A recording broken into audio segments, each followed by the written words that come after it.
नमस्कार। बढ़िया, पढ़ाई भी अच्छी हो रही है, तबीयत स्वास्थ्य सब सही बिल्कुल है। मेरे प्यारे बच्चों, लॉकडाउन का अपनी पढ़ाई पर कोई असर नहीं होने देना। इतनी बढ़िया पढ़ाई आप घर पे बैठे बैठे करिए, और मैं वादा भी किया हूँ कि आपको हम कंटेंट मैक्सिमम देंगे और देने का प्रयास भी है। शेषफल हम लोग पढ़ रहे थे, और शेषफल पर हम लोग 7 पार्ट वीडियो के पढ़ चुके हैं, और इस समय जो है हम लोग टोसेंट मेथड को आज पढ़ने जा रहे हैं। टोसेंट मेथड बहुत बढ़िया है, और ये बड़े घात को बड़ा छोटे में कर करके इसको निकाला जा सकता है। और जब इसका रिज़ल्ट हम निकाल लेते हैं टोसेंट के माध्यम से, तो हमें रिमाइंडर तक पहुंचने में ज़्यादा समस्या नहीं होती। तो इसका मतलब है कि पहले तो हमें ये जानना पड़ेगा कि टोसेंट है क्या। ठीक है, टोसेंट का जो तरीका है वो ये है कि साइक्लिसिटी आप लोग जानते होंगे कि साइक्लिसिटी वो प्रोसेस होता है जहाँ पर हम एक रिमाइंडर खोजते हैं। तो टोसेंट भी उसी को ढूंढने का तरीका है। वहाँ पे हम स्टेप दर स्टेप खोज रहे होते हैं, और यहाँ हम छलांग लगा करके वहाँ तक पहुँच जाते हैं। बस यूँ समझ लीजिए कि जैसे सीढ़ी है, सीढ़ी से हमें चढ़ना है या उतरना है, तो हम स्टेप दर स्टेप चलते हैं साइक्लिसिटी, और हम सीधे एक सीढ़ी से 2-4 छोड़ के जंप मारे, फिर जंप मारे, ये टोसेंट। तो देखिए टोसेंट क्या है, पहले हम जानें कि टोसेंट कैसे निर्धारित करते हैं। तो देखिएगा,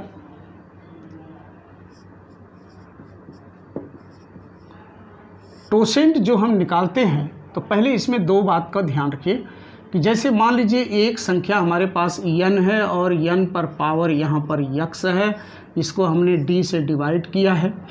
और अगर इस पूरे तरीका को देखें तो आपको तो पता है कि ये डिवाइज़र है, जिसे आप क्या कहते हैं, भाजक कहते हैं। और ये बेस है, जिसे हम आधार कहते हैं। और ये उसका घात है, यानी घातांक, जिसे आप इंडिसेस कहते हैं, घातांक कहते हैं। अब आप जानिए, इसी को मैं बेस बनाकर यहाँ पर देने जा रहा हूँ। अब देखिए, इसमें जो पहला रिजल्ट ये आता है कि यदि n और d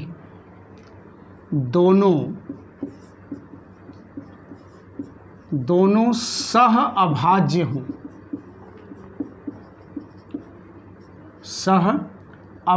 हों, एक चीज़। और दूसरी बात ये आती है कि x जो है, यानी जो घात है, वह d का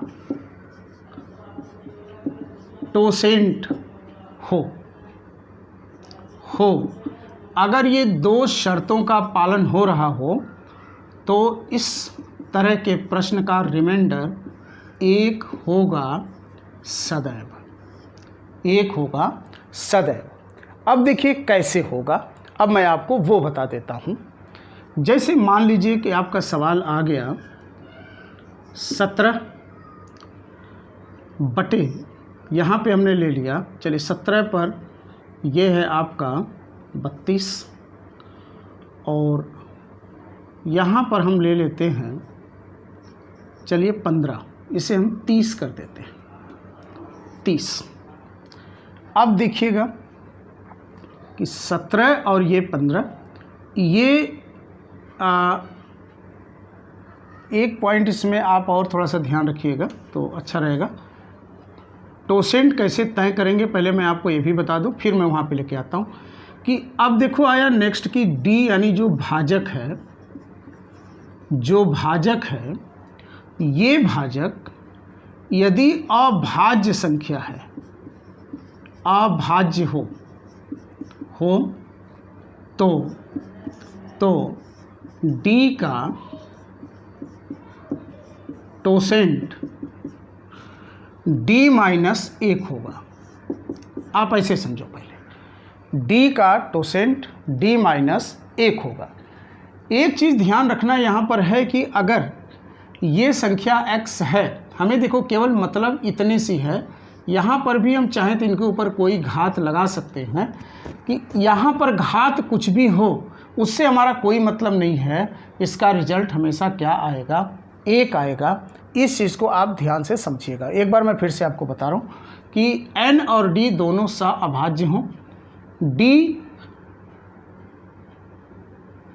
प्राइम नंबर हो तो इसका जो टोसेंट है d का d माइनस 1 होगा। दूसरी बात जो यहाँ पर लिखा हमने x और d, तो इसमें क्या है, जो ये x है यह इस d का टोसेंट होना चाहिए। अगर ये d का टोसेंट है तो n का जो घात है वो वैल्यू देगा, तो कितना रिजल्ट आएगा, 1 आएगा। अब देखिए जैसे सवाल, प्रश्न को ध्यान से सुनिएगा। जैसे आ गया कि 14, ध्यान देना भाई, यहाँ पर 14 पर घात 39 बटे 13 का शेष फल आपको निकालना है। अब देखिए, पहले मैं चेक करूं, पहला n d दोनों सह अभाज्य होने चाहिए। तो बताओ 14 और 13 ये दोनों के दोनों सह अभाज्य हैं कि नहीं, तो है, क्योंकि 14 और 13 में 1 के अलावा कुछ भी कॉमन नहीं है, यानी पहला नियम इसमें होल्ड किया। दूसरा हम ये देखें, अभी हम इसके बाद चलते हैं यहाँ पर, पहले यहाँ पे आओ, d यानी 13 अभाज्य है अभाज्य है। तो बताओ अगर अभाज्य है तो इस 13 का जो टोसेंट होगा वो कितना होगा, 13 माइनस 1 यानी 12 होगा।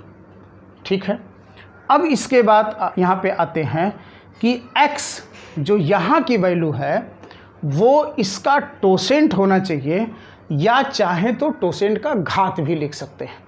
तो अब देखो ज़रा, क्या इसे हम ये लिख सकते हैं, मैं थोड़ा सा कलर चेंज कर दूं ताकि आपको क्लियर दिखाई दे। देखो, अगर ये 14 पर घात यहाँ 12 होता बटे में 13 होता तो इसका रिजल्ट 1 आता, क्योंकि आपका नियम कहता है कि जो ये घात है ये 13 का टोसेंट होना चाहिए और टोसेंट 12 है। लेकिन यहाँ पर 36 है, यहाँ मैं 36 लिख रहा हूँ, ये 36 है। तो क्या मैं इसे घेर करके यहाँ पर घात 3 लगा सकता हूँ, लगा दिया। और अभी हमने क्या बताया कि n पर टोसेंट होना चाहिए, भले ही सबका घात कुछ और हो, रिजल्ट हमेशा 1 आएगा। अगर ये तीनों नियम का पालन कर गया तो इसका रिजल्ट 1 आएगा, ये फिक्स है। फिर से मैं समझाऊं एक बार, आप थोड़ा सा ध्यान दे लीजिएगा। पहला नंबर ये है कि n और d में कोई भी 1 के अलावा कॉमन नहीं होना चाहिए। आप देख रहे हैं 13-14 में कोई भी कॉमन नहीं है, पहला ओके। दूसरा है कि d का जो d है वो अभाज्य होना चाहिए। देखो 13 अभाज्य है, ओके, तो इसका टोसेंट क्या होगा, 12 होगा। अब यहाँ पर ये आता है कि यहाँ वाली संख्या पर अगर नीचे वाले का टोसेंट है घात में तो 1 आएगा। तो हमने क्या किया, 36 को 12 पर घात 3 लगा दिया, 12 पे घात 3 लगा दिया। तो अब बताओ ये 36 है ना, और ये बोलो इतने की वैल्यू क्या आएगा, 1 आएगा। तो अब ये देखो मेरे प्यारे बच्चों कि अगर इतनी की वैल्यू 1 आ गया, मैं यहाँ लगा रहा हूँ इसको, तो अब देखो इसकी जगह हमने 1 रखा, घात में 3 रखा, बटे में 13 रखा। और आपको पता है कि 1 का घात कुछ भी होगा, 1 आएगा बटे में 13, और अगर ये भाजक से छोटा है तो यही रिमाइंडर होगा। और यहाँ पर रिमाइंडर बोलो क्या आ गया, 1 आ गया। तो माय डियर स्टूडेंट, आप इन 3 पॉइंट को ध्यान में रखिएगा और इसी का प्रयोग करके हम आगे आपको पढ़ाने वाले हैं। अब इसका एक दूसरा तरीका और है, वो देख लीजिए। टोसेंट का तो प्रयोग आपने देखा, अभी टोसेंट पर भी हम चर्चा करेंगे, क्योंकि अगर अभाज्य नहीं होगा तब क्या करेंगे हम, लेकिन पहले इसको जानो। अब देखो इसका दूसरा तरीका क्या है, 14 पर घात है 36, 13 से डिवाइड है, ध्यान दे लेना हमारे साथ। अब देखो इसे हम क्या लिख सकते हैं, हमारा मकसद है, मैं आपको इसके पहले की वीडियो में बता चुका हूँ कि जो भाज्य है उसे भाजक के पद में तोड़ने का प्रयास करो। तो देखो 14 को हम लिख सकते हैं 13 + 1 पर घात 36 बटे में 13 लिख सकते हैं। और आपको पता है, फिर मैंने आपको कल मैं बताया था अगले वीडियो में कि देखो ये गलत तरीका तो है बांटने का, लेकिन आंसर सही आता है तो हम ऐसा बांटेंगे। 36 को तीनों पे बांट दो, दोनों पर, 13 पर 36, 1 पर 36 बटे 13। आपकी प्रैक्टिस हो जाएगी तो आपको बार बार ये नहीं लिखना है। अब यहाँ पर देखना, ये 13 इसके रिमाइंडर को क्या कर देगा, 0 कर देगा। और 1 का घात 36 में 1 आएगा, और 0 और 1 जोड़ेंगे तो बोलो इसका रिमाइंडर क्या आएगा, 1 आएगा। बात समझ में आ गई। अब बात आई कि यहाँ पर अगर 36 न होता, अगर वहाँ पर 36 न होता तब इसका आंसर क्या आता, तब देखिएगा। मान लीजिए कि हमने वहाँ पर 37 ले लिया। अब आप देखो यहीं से प्रयोग अब धीरे धीरे शुरू है। मैंने क्या किया कि 14 पर घात 37 ले लिया और बटे में हमने क्या कर दिया 13 कर दिया। ठीक है, चलो अब देखो ज़रा, अब भी इसे हम तोड़ेंगे उसी रूप में तोड़ेंगे। तो अब देखो इसका रिजल्ट में क्या आ रहा है, 14 को हम क्या लिख सकते हैं 13 के रूप में, 13 + 1 पर घात 37 बटे 13। अब देखिए इसे फिर मैं वैसे ही लिखूं कि 13 पर 37 + 1 पर 37 बटे 13, ये 13 इसे 0 करेगा, 1 = 1। अब टोसेंट से देखो तो इसको हम कैसे निकाल रहे हैं, बहुत ध्यान से यहाँ भी देखिएगा। अब टोसेंट से लगा रहे हैं, तो अब तो पता है कि 13 का टोसेंट 12 होगा क्योंकि ये अभाज्य संख्या है, और इस 37 में हम 12 की ग्रुपिंग देखेंगे घात के अकॉर्डिंग कितना होगा। तो हम 37 में 12 से भाग कर दें। अब देखिए ये आ गया 12 × 36, क्योंकि 12 का ही ग्रुप हमें खोजना है, यहाँ 1 बचा। अब आप ध्यान से सुनो, अगर आपका सवाल, एक बार मैं टोसेंट को फिर से ले रहा हूँ, अगर आपके सवाल 14 पर घात टोसेंट 12 होता बटे में 13 होता तो इसका रिजल्ट हमेशा 1 होता। यहाँ पर घात कुछ भी होता, रिजल्ट 1 होता। अब हम इसी रूप में इसको लेकर तोड़ने जा रहे हैं। अब देखो इसे हम लिख सकते हैं 14 पर घात 12 टोसेंट का चाहिए, 3 बार गया है तो 3, 12 × 36 हुआ, 1 बचा है तो 14 पर घात 1 आपका किनारे आ गया और ये हो गया 13। अब देखो ये दोनों को प्राइम नंबर है और इस पर घात इसका टोसेंट है, तो बोलो इतने का रिजल्ट क्या आएगा, 1 आएगा। इतने का रिजल्ट आ गया 1, 1 पर घात 3 × 14 पर घात 1 बटे में आ गया 13। मेरे प्यारे बच्चों ये आ गया 14 बटे 13। अब आप बताओ अगर ऊपर ज़्यादा है नीचे कम है तो एक बार भाग देके तब हम निकालेंगे इसका रिमाइंडर, और 14 में 13 से भाग देंगे तो बोलो आंसर क्या आएगा, 1 आएगा। यहीं पर मैं आपको एक हिंट और करना चाहता हूँ, और वो देखिए क्या है, उसे हम कैसे बना सकते हैं। तो रब कर दूँ इसको, चलिए अब देखिए ध्यान से समझिएगा इसको।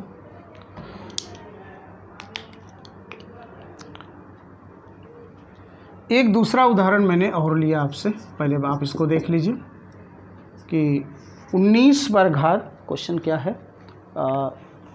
ये एग्ज़ाम का क्वेश्चन आया हुआ है, मैं आपको दे रहा हूँ 561 है। 561 पर 29 है और इसका आपको रिमाइंडर निकालना है। बहुत ध्यान से देखिएगा, बहुत मज़ा आएगा। रिमाइंडर निकालना है। पहले नंबर पे तो आप ये देखो कि क्या ये दोनों को प्राइम हैं, तो बिल्कुल है, यानी पहला शर्त पालन किया। दूसरा हम ये देखेंगे कि क्या ये प्राइम नंबर है, तो ये भी प्राइम नंबर है, दूसरा शर्त पालन हुआ। तब अगर ये प्राइम नंबर है तो 29 का जो टोसेंट होगा वो कितना होगा, 28 होगा। अब आप ये देखो कि किस कंडीशन पर वैल्यू 1 आएगी। तो कंडीशन क्या होगा कि अगर ये 19 होता और घात 29 का टोसेंट होता बटे 29 होता तो इसका आंसर 1 आता इसका। और यहाँ पर 561 है तो हम ये देखें कि यहाँ पर कितना घात हम डाल सकते हैं। तो उसके लिए हम क्या करेंगे, साइड वर्क करो, 561 में 28 से भाग कर दो। ठीक है, अब देखो 28 दूनी 56 हो गया, कैंसिल हुआ, 1 उतरा, 0 लगाकर 1 छोड़ दिया। अब देखो इसे हम लिख सकते हैं कि घात में 20 गुणे 1 शेष बचा है तो 19 पर घात 1, ऐसा लिख सकते हैं। मेरी बात समझ में आ रही है ना।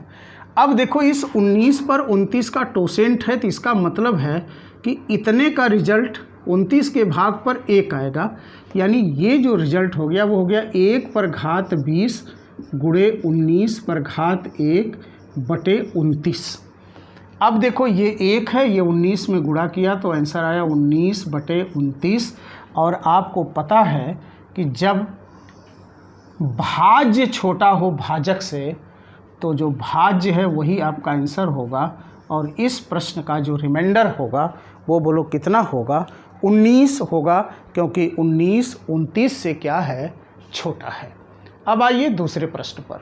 क्वेश्चन आपके सामने फिर आ गया कि 3 पर घात 162/17 का शेषफल। मेरे प्यारे बच्चों, मैं फिर वही 3 बात चेक करूं कि क्या 3 और 17 सह अभाज्य हैं, तो बिल्कुल हैं, पहला ओके। दूसरा आया कि क्या 17 प्राइम नंबर है ओके।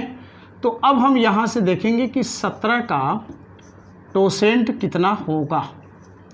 तो 17 का टोसेंट होगा, एक्चुअली देखो टोसेंट निकालते कैसे मैं यही बता देता हूँ कि जिसका टोसेंट निकालना है उसके ऊपर कुछ न कुछ घात है, 1 2 3 4 कुछ भी हो, उससे हमारा मतलब नहीं है। यहाँ लिखेंगे 1 - 1/17 जिसका निकालना है। तो अब देखो यहाँ से क्या हो गया, ये हो गया 17 गुणे 17 में से 1 निकला 16/17 और ये इसे काट करके 16 कर देता है। उसी को हम लोग डायरेक्ट लिखते हैं कि D-1। लेकिन ये ध्यान रहे कि यहाँ पर ये प्राइम नंबर होने चाहिए। अब देखो इसका टोसेंट बोलो क्या आ गया, 16 आ गया। अब आप मेरी बात को ध्यान देना, अगर ये प्रश्न ऐसा हो जाता कि 3 पर घात टोसेंट होता 17 का, तो इसका रिमाइंडर 1 होता। लेकिन हमने ये भी कहा कि इसका घात चाहे कुछ भी हो, रिमाइंडर 1 ही आएगा, क्योंकि 1 का घात कुछ भी चढ़ाओगे वैल्यू 1 आएगी। लेकिन अब हमें ये देखना है कि यहाँ पर 162 में 16 की उपस्थिति कितनी घात पे हो रही है। तो ऐसी स्थिति में क्या करेंगे, 162 में हम 16 से भाग देंगे, 16 एकम 16 कैंसल आउट, यहाँ 2 उतरा 0 लगाकर छोड़ दिया। यानी अब देखो इसको हम क्या लिखने वाले हैं, मैं इसे रफ करके आगे बढ़ाता हूँ। देखो अब n की जगह बोलो क्या आ गया, 10 आ गया, और 2 ठो बच गया है 3, हमेशा इसी का घात बचा है, 3 पर 2 बच गया है, ठीक, बटे 17। अब बताओ इतने का मान तो 1 आएगा, तो ये हो जाएगा 1 पर घात 10 गुणे 3 का स्क्वायर 9/17 और ये आ गया 9/17। यहाँ भी देख रहे हो कि जो भाजक है वो भाजक जो है वो भाज्य से बड़ा है, अतः भाज्य ही इस प्रश्न का उत्तर होगा। अतः इसका आंसर बोलो क्या आएगा, 9 आएगा। तो टोसेंट में आप देख रहे हैं कि केवल हमें टोसेंट निकालना है और हमें डिवाइड करना है, आंसर तक पहुंच जाना है।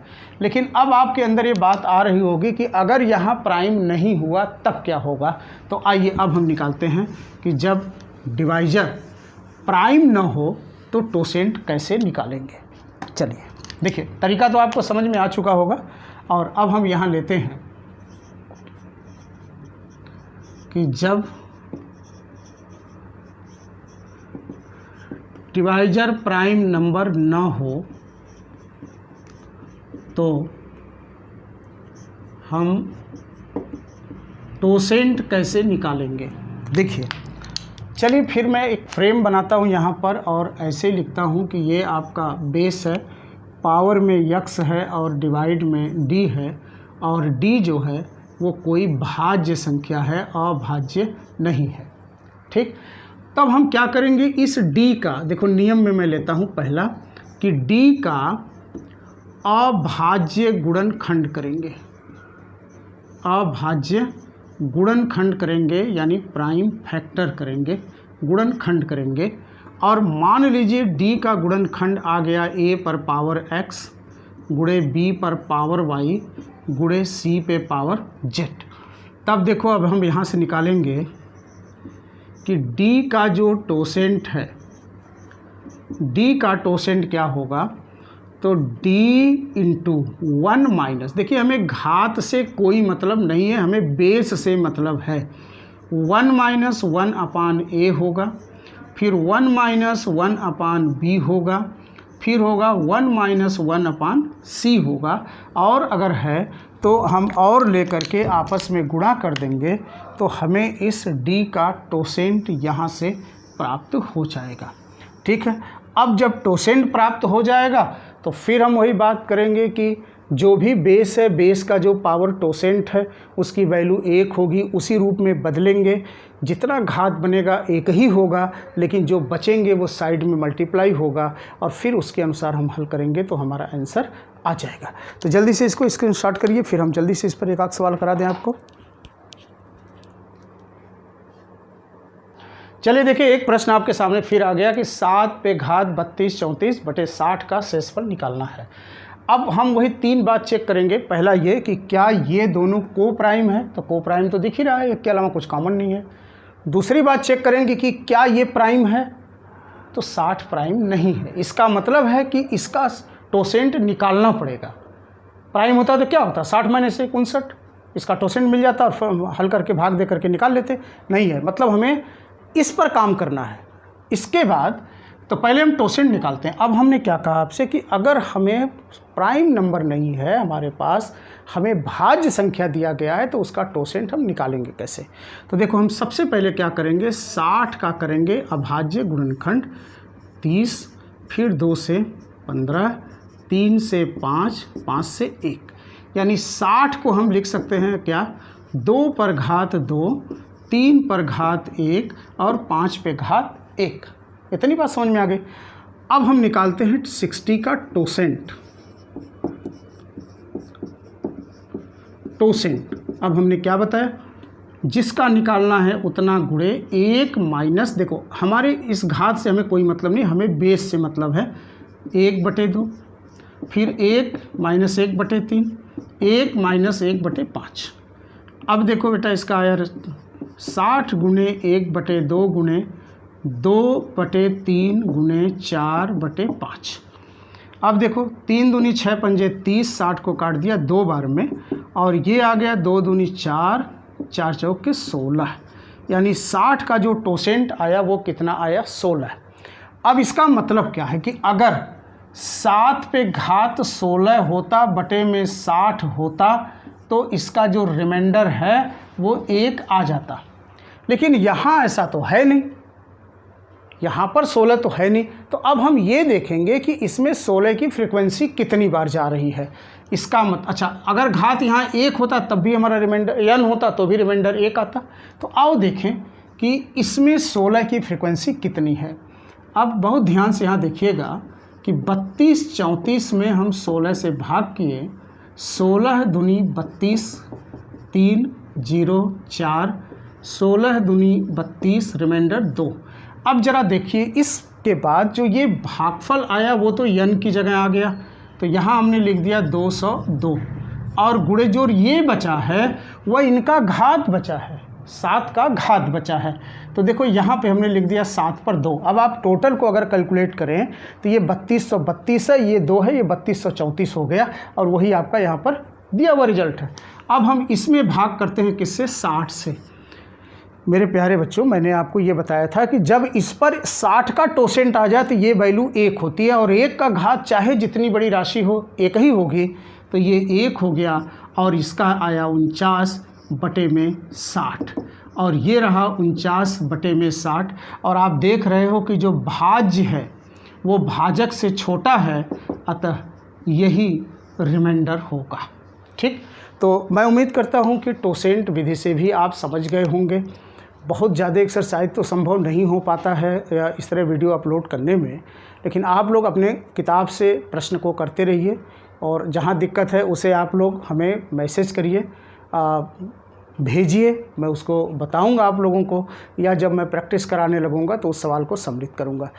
अब इसके बाद मिलेंगे हम लोग अगले वीडियो में, और अब शुरू होगा आप लोगों का इकाई के अंक पे चर्चा, कि हम इकाई का अंक कैसे निकालें, अंतिम के 2 अंक हम कैसे निकालें, इकाई और दहाई के अंक कैसे निकालें, और फिर जो थोड़ा सा रिमाइंडर 5 का बचा हुआ है जो इकाई के अंक से रिलेशन रखता है, उसको फिर हम वहाँ पे लेंगे। अपना ध्यान रखिएगा, मिलते हैं अगले वीडियो में। नमस्कार।